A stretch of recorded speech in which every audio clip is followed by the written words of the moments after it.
¿Alguna vez te preguntaste qué secretos oscuros escondían los ídolos más brillantes del cine mexicano? Esos rostros que iluminaban las pantallas plateadas, esas voces que hacían suspirar a millones, esas presencias que definieron una era entera, también tenían sombras. Y algunas de esas sombras terminaron bajo las luces cegadoras de una celda policial. Hoy vas a descubrir las verdades más incómodas, esas que fueron borradas de los titulares, censuradas por los estudios y silenciadas con dinero. Estas no son leyendas urbanas ni chismes de pasillo. Son hechos reales, documentados, que marcaron para siempre la vida de 7 figuras legendarias del cine de oro mexicano. Antes de comenzar, cuéntame, ¿desde qué ciudad nos estás viendo? Me encantaría saber dónde están los verdaderos amantes del cine clásico. Y si aún no te has suscrito al canal, este es el momento perfecto. Activa la campanita, deja tu like y prepárate para un viaje al lado más turbio de una época que creíamos conocer. Porque detrás del glamour, las marquesinas luminosas y los aplausos, existía un mundo de celos, violencia, traiciones y poder descontrolado. ¿Listo? Pues agárrate, porque lo que viene va a cambiar para siempre tu visión sobre el cine de oro. Nacer con el apellido Armendáriz era como heredar un trono de oro macizo, pero también era heredar el peso insoportable de una leyenda. Pedro Armendáriz Jr. no solo cargaba el nombre de uno de los actores más reverenciados del cine mexicano, también cargaba con la expectativa de toda una nación que esperaba ver en él al nuevo salvador del celuloide patrio. Durante los años 70 y 80, Pedro Jr. construyó su propia carrera con dignidad, talento y profesionalismo. Trabajó en cine nacional e internacional, incluso participó en producciones de James Bond como Licencia para Matar. Parecía intocable. Pero en 1983, una sola noche destruyó esa imagen cuidadosamente construida. Ocurrió en una fiesta privada en la colonia Roma, un evento lleno de artistas, productores y gente del medio. El ambiente era relajado, había música, risas, alcohol y drogas. Cuando la policía irrumpió tras múltiples denuncias vecinales, encontró a varios asistentes en situaciones comprometedoras, entre ellos Pedro Armendáriz Jr., a quien le hallaron marihuana en los bolsillos de su chaqueta. La cantidad era mínima, claramente para consumo personal. Pero eso no importó. Fue arrestado esa misma madrugada y trasladado a los separos. La noticia se filtró rápidamente y los titulares no tardaron en aparecer. El hijo del ídolo, detenido por posesión de drogas. Legalmente el caso se resolvió sin mayores consecuencias, solo una amonestación y una multa. Pero mediáticamente, el daño fue devastador. Productores cancelaron proyectos. Canales de televisión suspendieron entrevistas. Su apellido, que antes era sinónimo de prestigio, ahora generaba incomodidad. Sin embargo, Pedro no se escondió.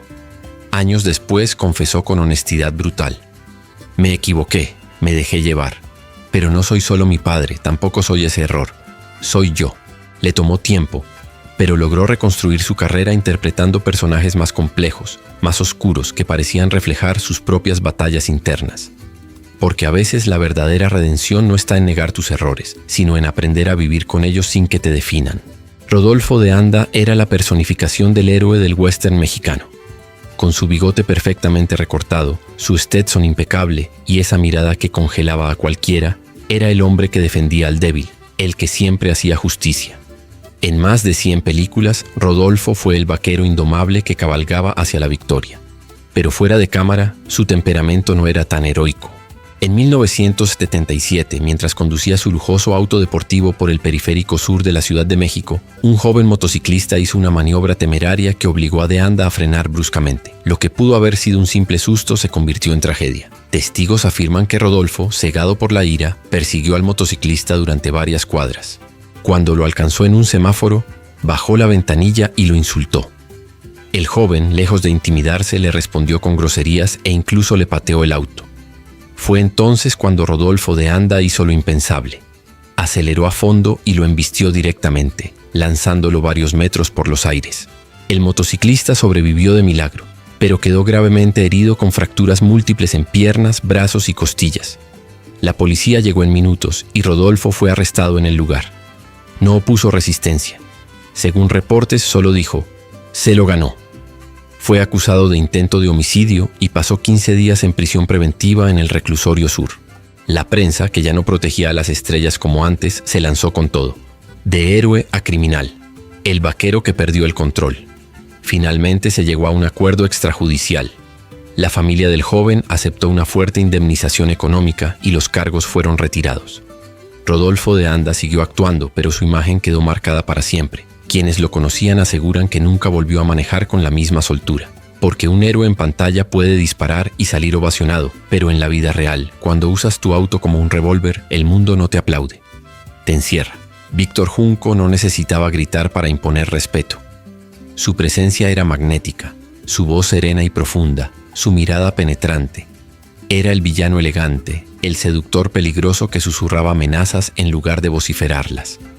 Durante los años 40 y 50 brilló en dramas, thrillers y películas de misterio, consolidándose como uno de los galanes más sofisticados del cine mexicano.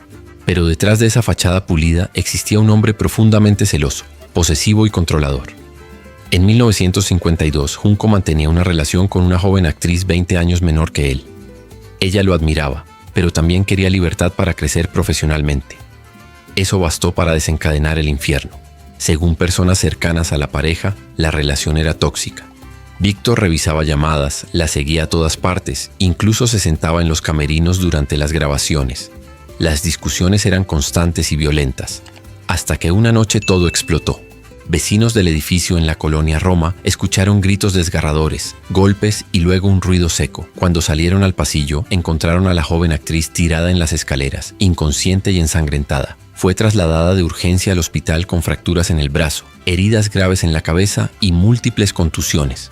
Cuando despertó, declaró a la policía que Víctor Junco la había empujado durante una discusión violenta. El actor fue arrestado y conducido al reclusorio norte bajo acusación de tentativa de homicidio. Permaneció detenido durante 7 días mientras se investigaba el caso. Los médicos forenses encontraron marcas en las muñecas de la víctima, evidencia de que había sido sujetada con fuerza.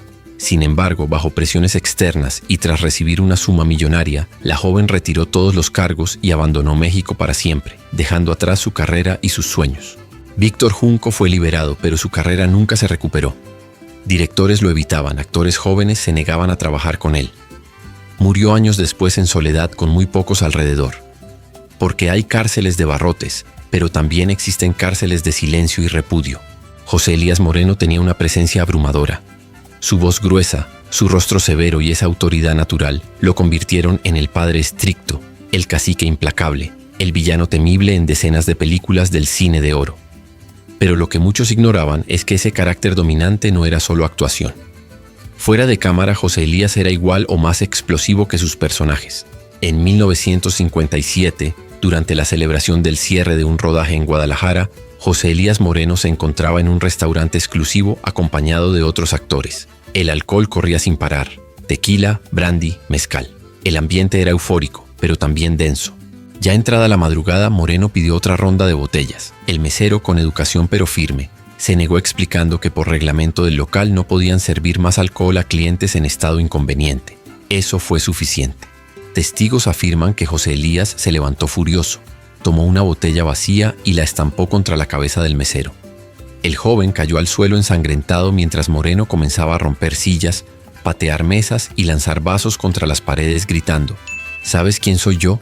Soy el cabrón que hace que tú y todos estos imbéciles vayan al cine cada semana. El caos fue total. Clientes huyeron aterrorizados. La policía llegó y encontró al actor aún descontrolado, con sangre en las manos y cero arrepentimiento. Fue esposado frente a todos y trasladado a la estación bajo cargos de agresión, alteración del orden público y daños materiales. Pasó 2 noches detenido. Según versiones no confirmadas, intentó sobornar a los oficiales ofreciéndoles papeles en películas o autógrafos para sus esposas. Al tercer día fue liberado tras pagar una cuantiosa multa y presionar al restaurante para que retirara los cargos. El mesero herido recibió una compensación económica, pero nunca volvió a trabajar ahí. La historia corrió como pólvora entre el gremio.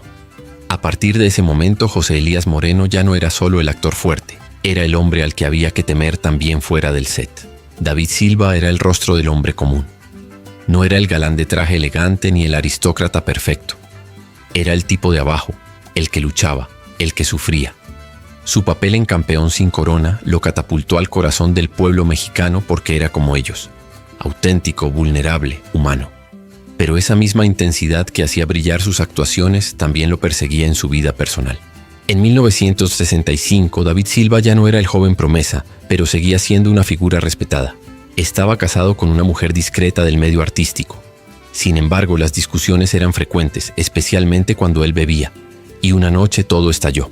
Según documentos oficiales de la entonces delegación del Distrito Federal, la esposa de David Silva acudió ensangrentada a pedir auxilio. Entre lágrimas declaró que su marido, bajo los efectos del alcohol, la había golpeado con una lámpara de mesa, causándole hematomas en el rostro y cortaduras en los brazos al caer sobre una repisa de vidrio. La denuncia fue tomada. Los médicos legistas confirmaron las lesiones.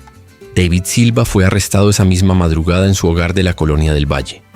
La noticia no trascendió inmediatamente, pero dentro del gremio cinematográfico, la bomba estalló. Pasó 3 días en el reclusorio Oriente esperando que se definiera si enfrentaría cargos por violencia intrafamiliar. Durante ese tiempo, sus abogados trabajaron frenéticamente buscando no solo una defensa legal, sino también una solución mediática. Días después, la esposa retiró la denuncia afirmando que todo había sido un malentendido. Quienes la conocían aseguraban que había recibido una suma considerable para guardar silencio. Aunque Silva continuó trabajando, su imagen jamás volvió a ser la misma. Muchos lo veían con desconfianza. Él nunca volvió a referirse públicamente al tema. Ni una disculpa ni una explicación. Solo un silencio que pesaba más que cualquier palabra. Porque los golpes más duros no siempre se dan en el ring, y las derrotas más vergonzosas a veces no dejan moretones visibles. Julio Alemán fue uno de los últimos grandes galanes del cine mexicano clásico. Alto, elegante, de voz grave y mirada intensa, era el tipo de hombre que dominaba una pantalla con solo entrar en cuadro. Pero Alemán no se conformaba con ser una cara bonita. Quería más: negocios, poder, influencia. Y eso lo llevó a terrenos peligrosamente turbios. En los años 70, cuando la industria cinematográfica comenzaba a decaer, Julio incursionó en los negocios. Invirtió en un megaproyecto turístico en Acapulco. Hoteles, villas privadas, centros comerciales. Todo parecía seguro, pero nada fue como lo pintaron. Alemán se asoció con un grupo de empresarios que con el tiempo resultaron ser estafadores profesionales. Usaron su nombre para atraer inversionistas, pero el dinero no fue al proyecto, sino a cuentas en el extranjero. Cuando la Secretaría de Hacienda descubrió irregularidades, comenzó a rastrear los movimientos financieros. Y entre los nombres que aparecían firmando documentos y aprobando transferencias estaba el de Julio Alemán. Una mañana de 1974, mientras desayunaba en su casa de Coyoacán, un grupo de agentes federales lo detuvo para presentarlo a declarar. Fue trasladado a las oficinas de Hacienda, donde fue fichado y retenido durante más de 24 horas. Técnicamente no estaba preso, pero sí estaba incomunicado y bajo custodia legal. Los medios comenzaron a hablar de un actor muy conocido, vinculado a un fraude millonario. Dentro del medio todos sabían quién era. El galán de 1000 telenovelas, ahora señalado como cómplice de evasión fiscal y fraude bancario. Julio contrató a uno de los abogados más poderosos del país y logró un acuerdo. Pagaría una cantidad multimillonaria en concepto de multas y reparación del daño. A cambio, el caso no seguiría a juicio. La cifra nunca se reveló, pero se dice que fue suficiente para salvar su libertad y casi destruir su fortuna. Años después dijo una frase reveladora: "Uno no aprende por las cosas que hace bien, sino por los amigos en los que confía". Joaquín Cordero no solo era una estrella, era un símbolo de rectitud inquebrantable. Con más de 200 películas en su trayectoria, interpretaba siempre a hombres de ley, fiscales incorruptibles, militares honorables, jueces implacables. Su voz pausada y su mirada firme le daban una autoridad natural que se traducía en respeto dentro y fuera del set. Pero detrás de esa fachada impecable se escondía un temperamento explosivo y posesivo que pocos se atrevían a mencionar. Todo explotó una noche de 1954 en el exclusivo restaurante Champs-Élysées en la colonia Cuauhtémoc, punto de reunión de actores, políticos y empresarios. Esa noche Cordero asistió con una joven actriz cuyo nombre nunca fue revelado públicamente. Ella era hermosa, de sonrisa fácil y con un aire fresco que llamaba la atención. Pero no solo la de Cordero. Un productor presente en el restaurante se acercó a la mesa. Saludó efusivamente a la joven, puso su mano en el hombro de ella, le dijo algo al oído y le guiñó un ojo. Eso bastó. Joaquín se levantó lentamente con una calma aterradora. Metió la mano en su saco. Sacó un revólver y lo puso sobre la mesa frente a todos. «Aquí nadie toca lo que es mío», dijo sin necesidad de alzar la voz. Hubo un silencio sepulcral. Nadie se atrevió a moverse. El productor, pálido, retrocedió de inmediato. Pero un mesero temblando ya había llamado discretamente a la policía. Cuando los agentes llegaron, Cordero no opuso resistencia. Entregó el arma y fue conducido a la delegación bajo cargos de portación ilegal de arma de fuego y amenazas. Pasó toda la noche en el Ministerio Público. Al día siguiente fue liberado tras el pago de una fianza y el respaldo de amigos influyentes del medio. La prensa fue silenciada por presiones del estudio. La joven actriz desapareció por completo del medio. Algunos afirman que fue enviada al extranjero con dinero y el compromiso de guardar silencio. Cordero nunca habló del incidente, pero quienes lo conocían notaron el cambio. Ya no sonreía como antes, porque incluso el juez más implacable, cuando cruza la línea, se convierte en el acusado. Cada uno de estos hombres fue en su momento un dios del celuloide. Sus rostros llenaban salas, sus voces eran inconfundibles, sus gestos inspiraban respeto o deseo, pero también fueron hombres reales con miedos, impulsos y errores que los llevaron de las marquesinas luminosas a la oscuridad de una celda. Algunos salieron pronto de prisión, otros jamás recuperaron su gloria, y algunos nunca se recuperaron emocionalmente. Porque existen cárceles físicas, sí, pero también prisiones morales, públicas y emocionales, y de esas no todos salieron vivos. Estas historias enterradas durante décadas nos demuestran que la fama no es sinónimo de inmunidad, que ni el más respetado, ni el más querido, ni el más taquillero está por encima de las consecuencias de sus actos. Y que el cine de oro, con todo su brillo, también escondía zonas oscuras, silencios comprados y verdades que nadie quería contar. Ahora te toca a ti. ¿Te sorprendió alguno de estos casos? ¿Cuál crees que fue el más impactante? Déjame tu opinión en los comentarios. Comparte este video con alguien que todavía cree que la cárcel nunca tocó a nuestros ídolos. Y por supuesto, suscríbete al canal donde cada semana desenterramos las verdades incómodas, los secretos ocultos y los archivos prohibidos del cine mexicano que marcó una época. Aquí las estrellas también tienen sombras.